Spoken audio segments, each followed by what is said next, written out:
This is a Brooklyn News special report. Hi everybody, it's a good Thursday morning, 12:24 a.m. here Central Time, 1:24 over on the East, where we are monitoring on the East Coast, rather, where we are monitoring Washington D.C. as multiple events are occurring. Take a look there on your screen at the top of, I should say, like right there. Let's point at it. Why not? Might as well. That's the House floor where we are continuing to see kind of this test vote. This is the vote that is very likely, we are likely to see becomes true when the budget is actually voted for. So when the One Big Beautiful Bill Act is actually voted for, this is likely what we are going to see, this vote right here. And if you cannot see it, let's go a little bit, we'll just go a little bit bigger here because there's really not much at all occurring. 207 to 217, that's what we've seen for the last few hours. This is kind of to move the bill forward for argument, where there will be argument from for and against the bill from the Democrats and Republicans. But the big problem here is the House Freedom Caucus. They have yet to vote on this, meaning if they choose to vote middle of the night, middle of the, very early in the morning, like right now, we could see that argument begin. So it's to come at any time, kind of, when we kind of are expecting all of this to move forward. So when that is to come, a good question, because I don't know. And we're kind of just playing the waiting game here, and that's why we've been taking a look, watching Capitol Hill as this all is ongoing, because it's just those few Republican holdouts that are holding this bill, holding this act, holding this budget from moving forward into argument. Those Republicans say that the Medicaid cuts, and the healthcare cuts, and I'll note, if I scroll, I'm sorry, I'm looking at my notes really quickly. I know you guys can't see me, but I was just looking at my notes here for just a moment, just to kind of bring you guys up to date on where things stand. So, a lot of the Republicans say that what Trump has said before, cutting waste, fraud, and abuse means you must cut the deficit, and this budget will add 2.4 to 2.8 trillion dollars to deficit by 2034. And this is kind of the high level impacts, the huge negatives that Republicans and Democrats have pointed out. And I'm going to note that the it's going to look like when I'm reading this that I'm pointing out all of all of the bad parts of this bill, but I am going to note parts that you may think is somewhat good. As I go through, it says 11 million people to lose healthcare coverage, 7.8 million lose Medicaid, 3 million lose SNAP, and that may be something that you think is good, considering that some people say that there should be less people on food stamps, which is also known as SNAP and Medicaid. Maybe you are saying that those people that are being taken off are people that have jobs and are able to, afford their own insurance and food and groceries. Um, so that is something to watch here. Trump kind of getting angry within the last little bit. He has posted on his Truth social media page throughout the last little bit. The last thing he posted was about 42 minutes ago. He said, "For Republicans, this should be an easy yes vote. Ridiculous." And about an hour ago, before that post, he said, "Largest tax cuts in history and a booming economy versus biggest tax increase in history in a failed economy." What are Republicans waiting for? What are you trying to prove? MAGA is not happy, and it's costing you votes. Trump had earlier today, I'll read you just something I have in my notes here. I wrote this. I said, quote, or let's just direct quote from my notes, but to paraphrase from what Mike Johnson said in a Fox News interview, it says, House Speaker Mike Johnson, in a Fox News interview, mentioned that he and President Trump had spoken late Wednesday.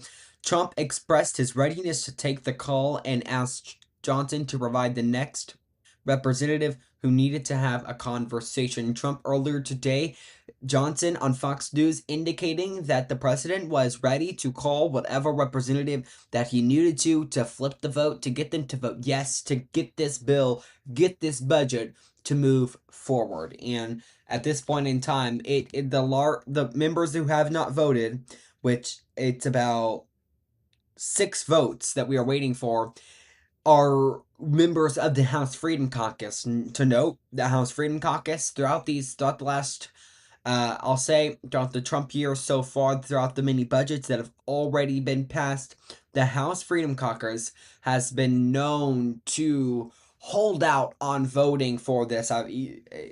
You guys have likely seen me here. I've covered so many of these moments in history when we're waiting to see kind of where we go going forward on the budget. It's a lot of times that it's exactly things like this. And if you remember the last budget, they were having a House, I believe it was a House Means Committee hearing on this. So kind of just waiting to see what we hear from the House, what goes on, what occurs forward, because to bring you guys up to speed on what has occurred, the House already passed this, but not the exact version. When it goes to the Senate says, okay, this needs revisions. Then it's revised, and obviously it passed the House in a different form, so it has to go back to the House. So that is where we are at in this process. It's back in the House of Representatives. And the 5 Republican representatives that are holding out on this is Representative Andrew Clyde, Representative Brian Fitzpatrick, Rep. Keith Self, Thomas Massey, and Victoria Sparks. Those are all 5 of the representatives that are holding out on this. To note, Republicans can only lose 3 people, and if they were to gain 1 vote from the no, that would put them in a tie, meaning they have to gain 2. They have to gain 2. It's likely going to be 2 of these people, Representative Clyde, Fitzpatrick, Self, Massey, or Sparks. And does that mean that this bill has to be changed even more? Because there was a moment in the Senate when it was a senator who had held out on the bill saying they needed their vote. So they said, okay, you're going to give me funding for rural hospitals. And that is what we saw. And there's funding for rural hospitals now inside this bill that's now going back to the House for this vote. So bringing you guys kind of up to speed where we stand right now, we are watching a procedural vote that is likely to be the real vote.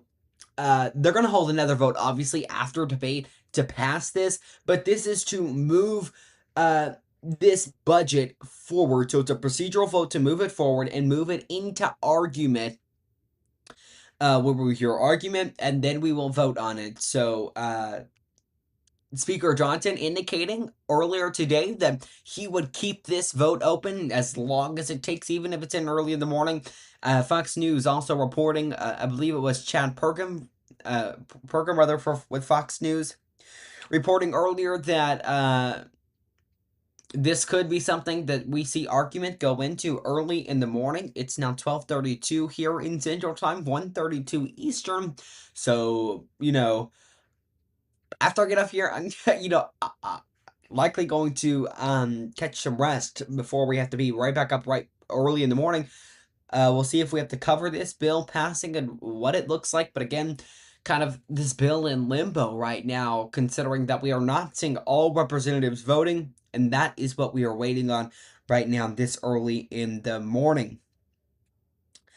And I will say, I think there has been a tone change in the message that Trump had originally delivered, saying, what are Republicans doing? Now he's saying for Republicans, this should be an easy yes vote, ridiculous.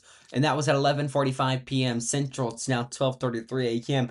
Of course, as I was just noting a few moments ago. So where things stand going forward and what it all means, kind of I would say up to these representatives that are voting for this. And I was at an earlier time noting what is leaving some of those representatives to say no, and that was cuts to Medicaid, SNAP, moving forward on and moving on and on. I do want to read kind of just a kind of a quick the big story. What is really in this bill? The things that are going to catch you guys' eye. Of course, there's a lot in it, but the big one that Republicans say, um, if this bill is not voted for in favor of, you have noted we saw President Trump saying that, I'll read it. I'll read his Truth Social one more time. It says largest tax cuts in history in a booming economy versus biggest tax increase in history. It is because this bill will permanently extend Trump era 2017 tax bracket in standard deduction with the $1,000 single or $2,000 joint bump through 2028, reverting after that. It will expand the SALT cap to 40,000 or 20,000 separately for 5 years. New deductions for tip and overtime income through 2028 up to $25,000, $50,000 joint phases out above 150,000 and 350,000 joint. So child tax credit increased from, I believe it says, to 2,500 2025 through 2028. And it says thereafter child benefit accounts get 1,000 per newborn rather.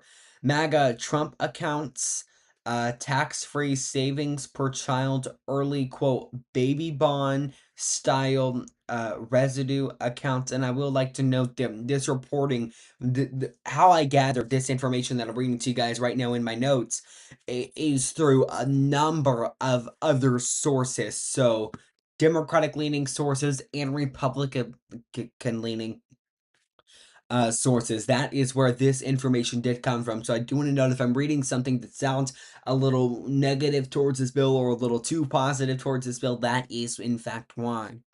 So it also notes the Medicaid reforms, SNAP changes, HSA enhancements, debt ceiling.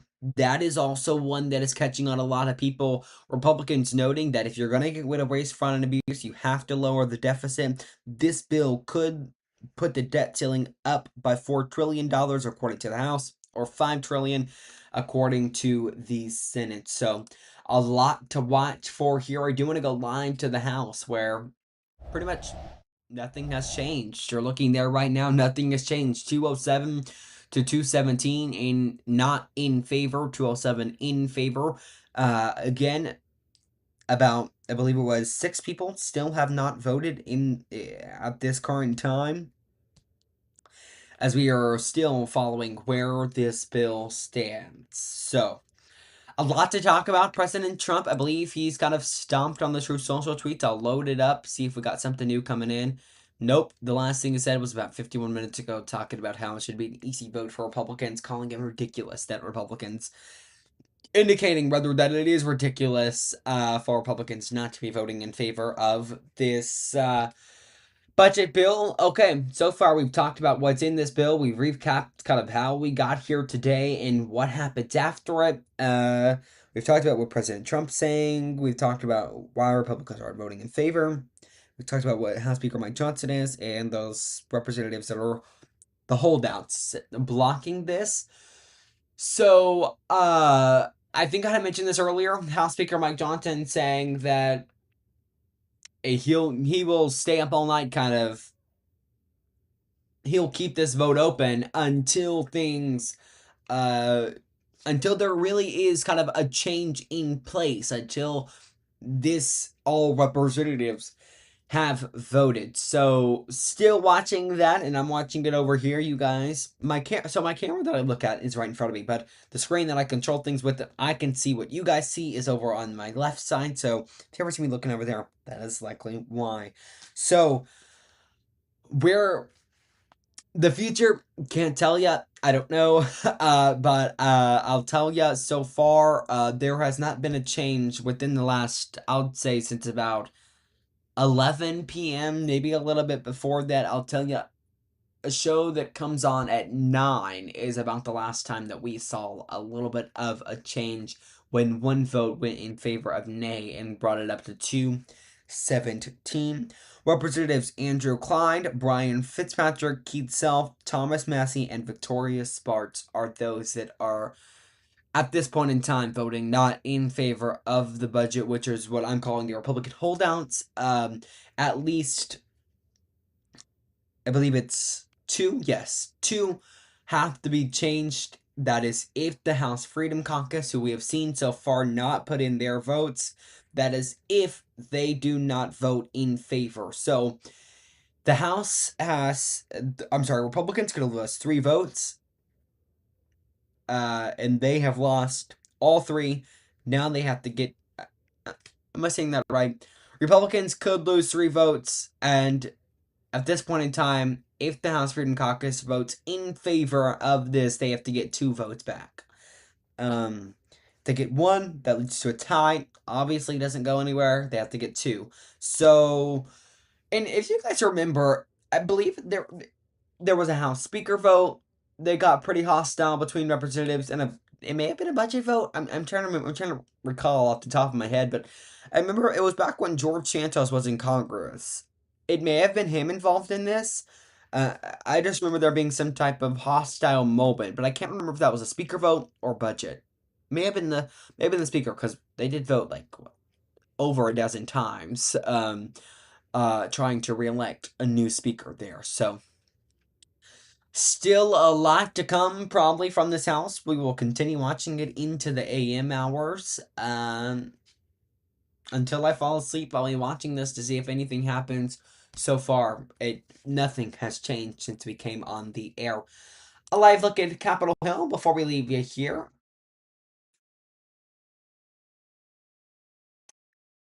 Beautiful Capitol Hill there. 1:41 a.m. as we approach the top of the hour. 19 minutes until then. Let's go back to the House, where nothing has changed, as I was just noting. 207 in favor of moving forward and moving to argument on this budget. 217 not in favor. That is going to wrap up our coverage here on Brooklyn News. It's been a pleasure to be with you all day today, really, because we've been on the air for a little bit. Guys, have a great rest of your night. Get some sleep.